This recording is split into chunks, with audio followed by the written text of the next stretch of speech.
नाज़रीन गंबट में अफ़सोसनाक ख़बर हम सां शेयर करे रहिया आहियूं तो रोड़ी कैनाल में टपो ॾेई आघात कंदड़ औरत जो लाश अञा ताईं हथ न अची सघियो आहे।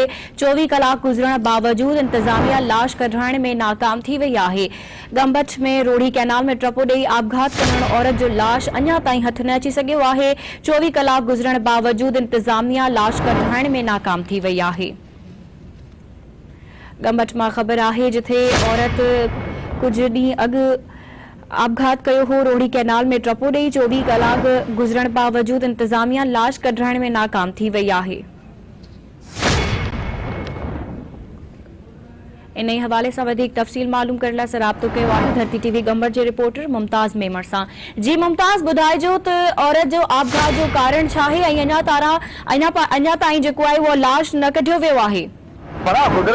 गुज़र ॾींहुं जेको इहो शिमला वासिन औरत हुई ताहिरा शेख उन पाण जेको मुबैना रोड़ी कैनाल में जेको टपो ॾिनो हुयो जंहिंजी लाश जी ॻोल्हा लाइ जेको इंतज़ामिया मौक़मी तौबा घुराए हुनजी लाश जी ॻोल्हा कराई हुई। गुज़िरियल राति मग़रिब ताईं जेको लाश जी ॻोल्हा न थी सघी।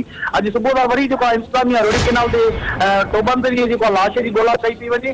मां तव्हांखे ॿुधायां जेके वार्ता आहिनि उन्हनि ॿुधायो आहे त जेको असांजी न्याणी हुई ताहिरा शेख उन 7-8 महीना पहिरियां जेको शादी कई हुई। हुनजे पेट में जेको 5 महीननि जो ॿार बि हुयो। पंहिंजे मुड़ुस सां बि ख़ुशि हुई पर ख़बर न आहे छाजे करे जेको हुन रोड़ी कैनाल में जंप ॾिनो आहे। हिननि जेको इंतज़ामिया खां मुताबिक़ कयो त जल्द खां जल्द जेको लाश आहे न्याणी जो जेको लाश आहे उहो ॻोल्हाए असांजे हवाले कयो वञे।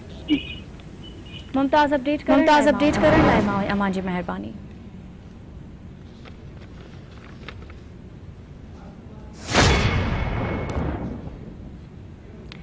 वारस ॾिनो माछी में अहम ख़बर आहे जिथे जुड़ेजा बिरादरी जे झेड़े दौरान ज़ख़्मी थियल